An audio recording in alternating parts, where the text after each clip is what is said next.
Hebreos capítulo 8. Ahora bien, el punto principal de lo que venimos diciendo es que tenemos tal sumo sacerdote, el cual se sentó a la diestra del trono de la majestad en los cielos, ministro del santuario y de aquel verdadero tabernáculo que levantó el Señor y no el hombre. Porque todo sumo sacerdote está constituido para presentar ofrendas y sacrificios, por lo cual es necesario que también éste tenga algo que ofrecer. Así que si estuviese toda la tierra, ni siquiera sería sacerdote, habiendo aún sacerdotes que presentan las ofrendas según la ley, los cuales sirven a lo que es figura y sombra de las cosas celestiales, como se le advirtió a Moisés cuando iba a erigir el tabernáculo, diciendo: Mira, haz todas las cosas conforme al modelo que se te ha mostrado en el monte. Pero ahora tanto mejor ministerio es el suyo, cuando es mediador de un mejor pacto establecido sobre mejores promesas, porque si aquel primero hubiera sido sin defecto, ciertamente no se hubiera procurado lugar para el segundo, porque reprendiéndolos dice: He aquí vienen días, dice el Señor, en que estableceré con la casa de Israel y la casa de Judá un nuevo pacto, no como el pacto que hice con sus padres el día que los tomé de la mano para sacarlos de la tierra de Egipto, porque ellos no permanecieron en mi pacto y no me desatendí de ellos, dice el Señor, por lo cual este es el pacto que haré con la casa de Israel. Después de aquellos días, dice el Señor, pondré mis leyes en la mente de ellos y sobre su corazón las escribiré, y seré a ellos por Dios y ellos me serán a mí por pueblo. Y ninguno enseñará a su prójimo, ni ninguno a su hermano, diciendo: Conoce al Señor, porque todos me conocerán, desde el menor hasta el mayor de ellos, porque seré propicio a sus injusticias y nunca más me acordaré de sus pecados y de sus iniquidades. Al decir nuevo pacto, ha dado por viejo al primero, y lo que se da por viejo y se envejece está próximo a desaparecer. Capítulo 9. Ahora bien, aún el primer pacto tenía ordenanzas de culto y un santuario terrenal, porque el tabernáculo estaba dispuesto así. En la primera parte, llamada el lugar santo, estaba el candelabro, la mesa y los panes de la proposición. Tras el segundo velo estaba la parte del tabernáculo llamada el lugar santísimo, el cual tenía un incensario de oro y el arca del pacto cubierta de oro por todas partes, en las que estaba una urna de oro que contenía el maná, la vara de Aarón que reverdeció y las tablas del pacto, y sobre ella los querubines de gloria que cubrían el propiciatorio, de las cuales cosas no se puede ahora hablar en detalle. Y así dispuestas estas cosas, en la primera parte del tabernáculo entran los sacerdotes continuamente para cumplir los oficios del culto. Pero en la segunda parte solo el sumo sacerdote, una vez al año, no sin sangre, lo cual ofrece por sí mismo y por los pecados de ignorancia del pueblo, dando el Espíritu Santo a entender con esto que aún no se había manifestado el camino al lugar santísimo, entre tanto que la primera parte del tabernáculo estuviese en pie, lo cual es símbolo para el tiempo presente, según el cual se presentan ofrendas y sacrificios que no pueden hacer perfecto en cuanto a la conciencia al que practica este culto, ya que consiste solo de comidas y bebidas de diversas abluciones y ordenanzas acerca de la carne, impuestas hasta el tiempo de reformar las cosas. Pero estando ya presente Cristo sumo sacerdote de los bienes venideros, por el más amplio y más perfecto tabernáculo, no hecho de manos, es decir, no de esta creación, y no por sangre de machos cabríos ni de becerros, sino por su propia sangre, entró una vez más para siempre en el lugar santísimo, habiendo obtenido eterna redención. Porque si la sangre de los toros y de los machos cabríos y las cenizas de la becerra, rociadas a los inmundos, santificaban para la purificación de la carne, cuánto más la sangre de Cristo, el cual mediante el Espíritu eterno se ofreció a sí mismo sin mancha a Dios, limpiará vuestras conciencias de obras muertas para que sirváis al Dios vivo. Así que por esto es mediador de un nuevo pacto, para que interviniendo muerte para la remisión de las transgresiones que había bajo el primer pacto, los llamados reciban la promesa de la herencia eterna. Porque donde hay testamento es necesario que intervenga muerte del testador, porque el testamento con la muerte se confirma, pues no es válido entre tanto que el testador vive. de donde ni aun el primer pacto fue instituido sin sangre, porque habiendo anunciado Moisés todos los mandamientos de la ley a todo el pueblo, tomó la sangre de los becerros y de los machos cabríos con agua, lana escarlata e hisopo, y roció el mismo libro y también a todo el pueblo, diciendo: esta es la sangre del pacto que Dios os ha mandado. Y además de esto roció también con la sangre el tabernáculo y todos los vasos del ministerio, y casi todo es purificado según la ley con sangre, y sin derramamiento de sangre no se hace remisión. Fue pues necesario que las figuras de las cosas celestiales fuesen purificadas así, pero las cosas celestiales mismas con mejores sacrificios que estos, porque no entró Cristo en el santuario hecho de mano, figura del verdadero, sino en el cielo mismo, para presentarse ahora por nosotros ante Dios, y no para ofrecerse muchas veces como entra el sumo sacerdote en el lugar santísimo cada año con sangre ajena. De otra manera le hubiera sido necesario parecer muchas veces desde el principio del mundo, pero ahora, en la consumación de los siglos, se presentó una vez para siempre por el sacrificio de sí mismo para quitar de en medio el pecado. Y de la manera que está establecido para los hombres que mueran una vez y después de esto el juicio, así también Cristo fue ofrecido una sola vez para llevar los pecados de muchos, y aparecerá por segunda vez sin relación con el pecado para salvar a los que le esperan. Capítulo 10. Porque la ley, teniendo la sombra de los bienes venideros, no la imagen misma de las cosas, nunca puede, por los mismos sacrificios que se ofrecen continuamente cada año, hacer perfectos a los que se acercan. De otra manera, cesarían de ofrecerse, pues los que tributan este culto limpios una vez no tendrían ya más conciencia de pecado. Pero en estos sacrificios cada año se hace memoria de los pecados, porque la sangre de los toros y de los machos cabríos no puede quitar los pecados, por lo cual, entrando en el mundo, dice: sacrificio y ofrenda no quisiste, mas me preparaste cuerpo, holocaustos y expiaciones por el pecado no te agradaron.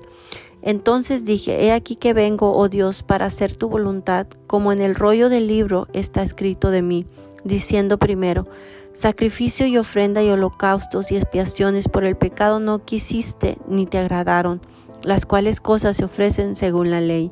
Y diciendo luego: he aquí que vengo, oh Dios, para hacer tu voluntad, quítalo primero para establecer esto último. En esa voluntad somos santificados mediante la ofrenda del cuerpo de Jesucristo, hecha una vez para siempre. Y ciertamente todo sacerdote esté día tras día ministrando y ofreciendo muchas veces los mismos sacrificios que nunca pueden quitar los pecados. Pero Cristo, habiendo ofrecido una vez para siempre un solo sacrificio por los pecados, se ha sentado a la diestra de Dios. De allí en adelante, esperando hasta que sus enemigos sean puestos por estrados de sus pies. Porque con una sola ofrenda hizo perfectos para siempre a los santificados.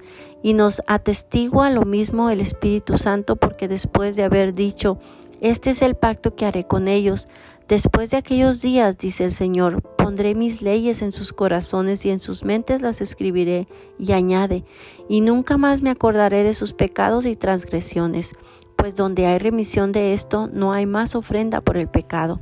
Así que, hermanos, teniendo libertad para entrar en el lugar santísimo por la sangre de Jesucristo, por el camino nuevo y vivo que Él nos abrió a través del velo, esto es, de su carne, y teniendo un gran sacerdote sobre la casa de Dios, acerquémonos con corazón sincero, en plena certidumbre de fe, purificados los corazones de mala conciencia y lavados los cuerpos con agua pura, mantengamos firmes sin fluctuar la profesión de nuestra esperanza, porque fiel es el que prometió.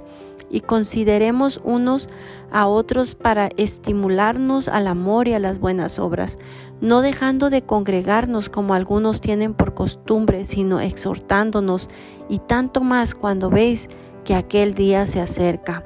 Porque si pecáremos voluntariamente después de haber recibido el conocimiento de la verdad, ya no queda más sacrificio por los pecados, sino una horrenda expectación de juicio y de hervor de fuego que ha de devorar a los adversarios. El que viola la ley de Moisés por el testimonio de 2 o 3 testigos muere irremisiblemente. ¿Cuánto mayor castigo ¿Pensáis que merece el que pisoteare al Hijo de Dios y tuviere por inmunda la sangre del pacto, en la cual fue santificado e hiciere ofrenda al Espíritu de gracia? Pues conocemos al que dijo: mía es la venganza, yo daré el pago, dice el Señor. Y otra vez el Señor juzgará a su pueblo. Horrenda cosa es caer en manos del Dios vivo. Pero traer a la memoria los días pasados en los cuales, después de haber sido iluminados, sostuviste gran combate de padecimientos. Por una parte, ciertamente con vituperios y tribulaciones fuiste hechos espectáculo, y por otra llegaste a ser compañero de los que estaban en una situación semejante, porque de los presos también os compadecisteis, y el despojo de vuestros bienes sufriste con gozo, sabiendo que tenéis en vosotros una mejor y perdurable herencia en los cielos. No perdáis pues vuestra confianza, que tiene grande galardón, porque os es necesaria la paciencia para que, habiendo hecho la voluntad de Dios, obtengáis la promesa. Porque aún un poquito, y el que ha de venir vendrá y no tardará. Mas el justo vivirá por fe, y si retrocediere, no agrandará a mi alma. Pero vosotros no somos de los que retroceden para perdición, sino de los que tienen fe para preservación del alma. Capítulo 11. Es pues la fe la certeza de lo que se espera, la convicción de lo que no se ve, porque por ella alcanzaron buen testimonio los antiguos. Por la fe entendemos haber sido constituido el universo por la palabra de Dios, de modo que lo que se ve fue hecho de lo que no se veía. Por la fe Abel ofreció a Dios más excelente sacrificio que Caín, por lo cual alcanzó testimonio de que era justo, dando Dios testimonio de sus ofrendas, y muerto aún hablaba por ella. Por la fe Enoc fue traspuesto para no ver muerte, y no fue hallado, porque lo traspuso Dios, y antes que fuese traspuesto, tuvo testimonio de haber agradado a Dios. Pero sin fe es imposible agradar a Dios, porque es necesario que el que se acerca a Dios crea que le hay y que es galardonador de los que le buscan. Por la fe Noé, cuando fue advertido por Dios acerca de cosas que aún no se veían, con temor preparó el arca en que su casa se salvase, y por esa fe condenó al mundo y fue hecho heredero de la justicia que viene por la fe. Por la fe Abraham, siendo llamado, obedeció para salir al lugar que había de recibir como herencia, y salió sin saber a dónde iba. Por la fe habitó como extranjero en la tierra prometida, como en tierra ajena, morando en tiendas con Isaac y Jacob, coherederos de la misma promesa, porque esperaba la ciudad que tiene fundamentos, cuyo arquitecto y constructor es Dios. Por la fe también la misma Sara, siendo estéril, recibió fuerza para concebir, y dio a luz aún fuera del tiempo de la edad, porque creyó que era fiel quien lo había prometido. Por lo cual también de uno y ese ya casi muerto salieron como las estrellas del cielo en multitud, y como la arena innumerable que está a la orilla del mar. Conforme a la fe murieron todos estos sin haber recibido lo prometido, sino mirándolo de lejos y creyéndolo y saludándolo y confesando que eran extranjeros y peregrinos sobre la tierra. Porque los que esto dicen claramente dan a entender que buscan una patria. Pues si hubiesen estado pensando en aquella de donde salieron, ciertamente tenían tiempo de volver.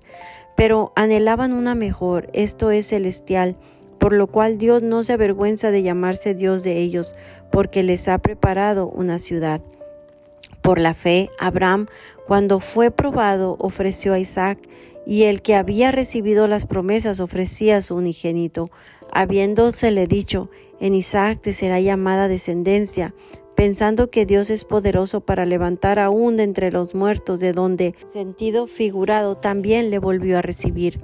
Por la fe bendijo Isaac a Jacob y a Esaú respecto a cosas venideras. Por la fe Jacob, al morir, bendijo a cada uno de los hijos de José y adoró apoyado sobre el extremo de su bordón. Por la fe José, al morir, mencionó la salida de los hijos de Israel y dio mandamiento acerca de sus huesos. Por la fe, Moisés, cuando nació, fue escondido por sus padres por 3 meses, porque le vieron niño hermoso y no temieron el decreto del rey. Por la fe, Moisés, hecho ya grande, rehusó llamarse hijo de la hija de Faraón, escogiendo antes ser maltratado con el pueblo de Dios que gozar de los deleites temporales del pecado, teniendo por mayores riquezas el vituperio de Cristo que los tesoros de los egipcios, porque tenía puesta la mirada en el galardón. Por la fe dejó Egipto, no temiendo la ira del rey, porque se sostuvo como viendo al invisible. Por la fe celebró la Pascua y la aspersión de la sangre, para que el que destruía a los primogénitos no lo tocase a ellos. Por la fe pasaron el mar Rojo como por tierra seca, e intentando los egipcios hacer lo mismo, fueron ahogados. Por la fe cayeron los muros de Jericó después de rodearlos 7 días. Por la fe Rahab la ramera no pereció juntamente con los desobedientes, habiendo recibido a los espías en paz. ¿Y qué más digo? Porque el tiempo me faltaría contando de Gedeón y de Barak, de Sansón, de Jeftre, de David, así como de Samuel y de los profetas, que por fe conquistaron reinos, hicieron justicia, alcanzaron promesas, taparon bocas de leones, apagaron fuegos impetuosos, evitaron filo de espada, sacaron fuerza de debilidad, se hicieron fuertes en batallas, pusieron en fuga ejércitos extranjeros. Las mujeres recibieron sus muertos mediante resurrección, mas otros fueron atormentados, no aceptando el rescate a fin de obtener mejor resurrección. Otros experimentaron vituperios y azotes, y a más de esto prisiones y cárceles. Fueron apedreados, aserrados, puestos a prueba, muertos a filo de espada. Anduvieron de acá para allá, cubiertos de pieles de ovejas y de cabras, pobres, angustiados, maltratados, de los cuales el mundo no era digno, errando por los desiertos, por los montes, por las cuevas y por las cavernas de la tierra. Y todos estos, aunque alcanzaron buen testimonio mediante la fe, no recibieron lo prometido, proveyendo Dios alguna cosa mejor para nosotros, para que no fuesen ellos perfeccionados aparte de nosotros.